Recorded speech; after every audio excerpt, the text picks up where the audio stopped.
Good morning friends, आपका स्वागत है हमारे YouTube channel learning point with Abhishek में।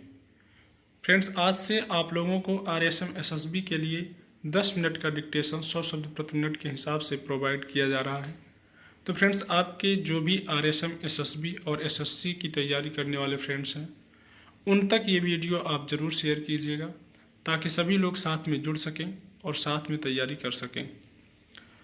तो फ्रेंड्स, आपको ये डिक्टेशन 6 बजे प्रोवाइड किया जाएगा मॉर्निंग में।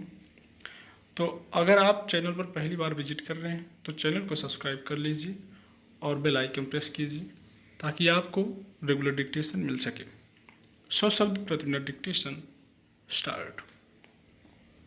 कोरोना एक गंभीर वैश्विक महामारी बन चुकी है। इस आपदा के आने के बाद पिछले एक साल में दुनिया के तमाम देशों की स्वास्थ्य सुविधाओं की असलियत भी सामने आ गई और इसने यह अनुभव करा दिया कि अगर कोई ऐसी गंभीर आपदा आती है तो उसका सामना करने के लिए हम कितने तैयार हैं। अचानक हुए कोरोना विस्फोट से दुनिया के संपन्न और विकसित कहे जाने वाले देशों तक के पसीने छूट गए। इसलिए सबसे पहली प्राथमिकता स्वास्थ्य क्षेत्र को दुरुस्त बनाने की महसूस की गई। भारत भी उन देशों में है जिन्होंने आपदा आने के बाद अपनी स्वास्थ्य सेवाओं के ढांचे में सुधार को प्राथमिकता देने का फैसला किया है। आज भारत में स्वास्थ्य सुविधाओं की जो स्थिति है वह संतोषजनक तो क्या पर्याप्त भी नहीं है। ऐसे में यही सवाल है कि क्या हम मौजूदा स्वास्थ्य सुविधाओं के बूते कोरोना महामारी या भविष्य की ऐसी ही चुनौतियों से जंग लड़ पाएंगे।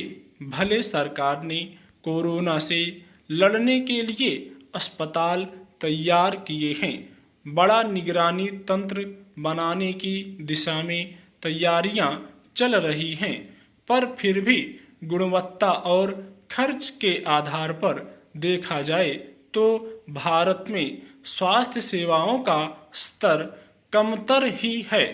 यही वजह है कि आज स्वस्थ भारत का निर्माण बड़ी चुनौती बन गई है। अगर कुछ एक शहरों को छोड़ दें तो बाकी शहरों और ग्रामीण इलाकों में स्वास्थ्य सुविधाएं केवल नाम की हैं। फिर भी पिछले एक साल में इतना बदलाव तो आया है कि देश में कोरोना संक्रमितों की जांच और उपचार में सरकारी अस्पतालों ने बड़ी भूमिका निभाई है।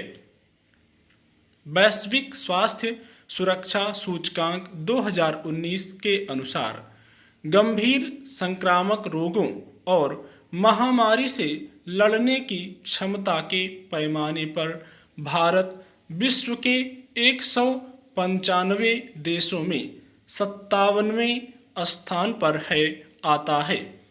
नेशनल हेल्थ प्रोफाइल 2019 के अनुसार भारत में केंद्र, राज्य और स्थानीय निकायों द्वारा संचालित तकरीबन 26,000 सरकारी अस्पताल हैं।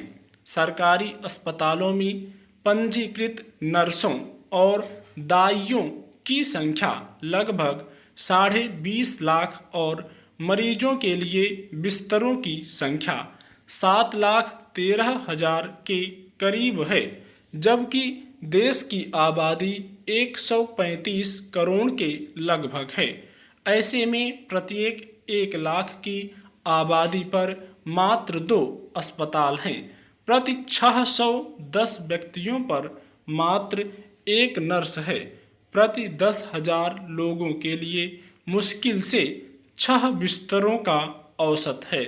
स्पष्ट है कि आबादी को देखते हुए भारत में स्वास्थ्य क्षेत्र की स्थिति बेहद कमज़ोर है।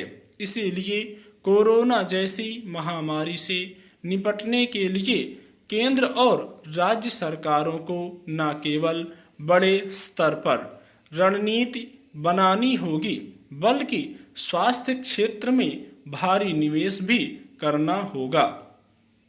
यह कोई छिपी बात नहीं है कि सरकारी अस्पतालों में जरूरी दवाओं और चिकित्सकों की भारी कमी है। इसी कारण स्वास्थ्य कर्मियों पर काम का दबाव रहता है। फिर चिकित्सा जांच के लिए आवश्यक उपकरण या तो उपलब्ध ही नहीं है, और यदि उपलब्ध भी हैं तो तकनीकी खराबी के कारण बेकार पड़े रहते हैं।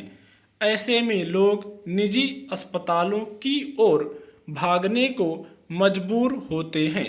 आर्थिक रूप से संपन्न तबके के लोग तो निजी अस्पतालों का खर्च वहन कर लेते हैं, पर मध्यम वर्ग और गरीब तबके के लोग संकट में फंस जाते हैं।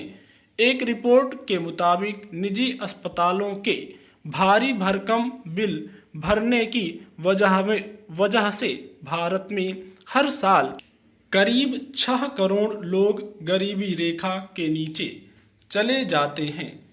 यह वह तबका है जिसे मजबूरी में जान बचाने के लिए कर्ज लेने को मजबूर होना पड़ता है। इस समस्या का बड़ा कारण किफ़ायती और उच्च गुणवत्ता वाली स्वास्थ्य सेवाओं तक लोगों की पहुंच नहीं हो पाना है। आबादी का बड़ा हिस्सा स्वास्थ्य बीमा के दायरे में नहीं है। देश के स्वास्थ्य बीमा के क्षेत्र में लगातार उदारीकरण के बावजूद कुल आबादी के 5वें हिस्से से भी कम आबादी स्वास्थ्य बीमा के दायरे में है। ऐसे में विश्व बैंक की उस रिपोर्ट पर विचार करने की जरूरत है जिसमें कहा गया है कि 90% बीमारियों की पहचान की जा सकती है और इन्हें ठीक भी किया जा सकता है। किसी भी देश का विकास योग्य और स्वस्थ मानव संसाधन पर निर्भर करता है।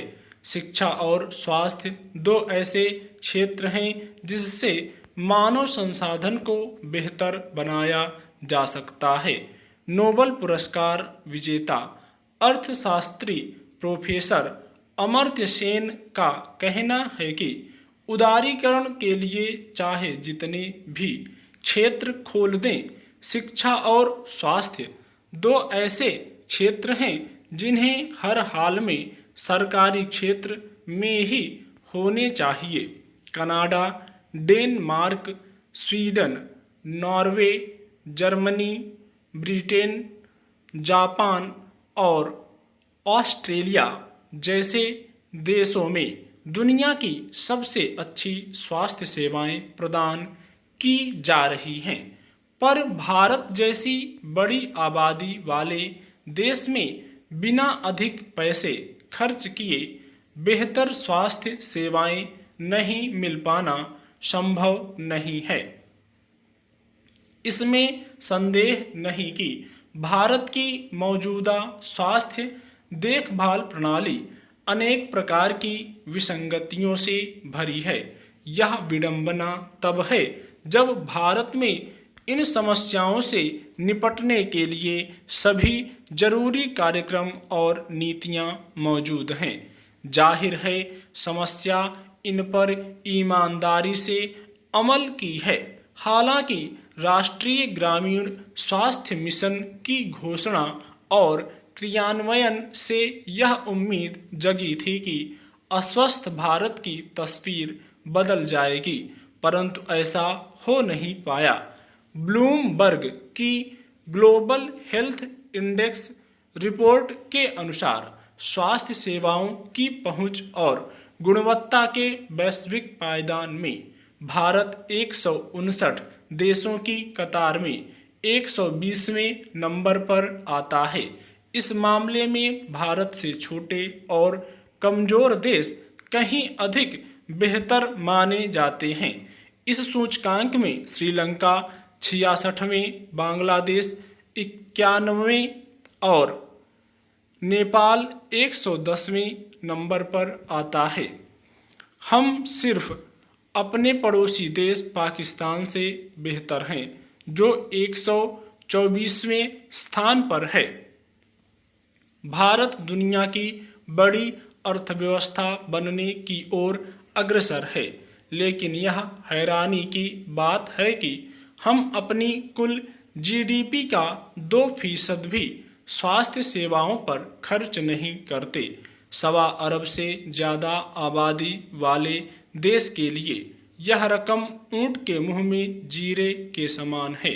स्वास्थ्य सेवाओं पर खर्च का वैश्विक स्तर 6% माना जाता है, लेकिन नई स्वास्थ्य नीति 2017 के अनुसार भारत ने 2025 तक स्वास्थ्य सेवाओं पर खर्च जीडीपी का 2.5% करने का लक्ष्य रखा है। 6% का आंकड़ा कब भारत हासिल करेगा, यह कोई नहीं जानता। जाहिर है, स्वास्थ्य का मुद्दा भारत के राजनीतिक एजेंडे के प्राथमिक बिंदुओं में कभी नहीं रहा। स्टॉप।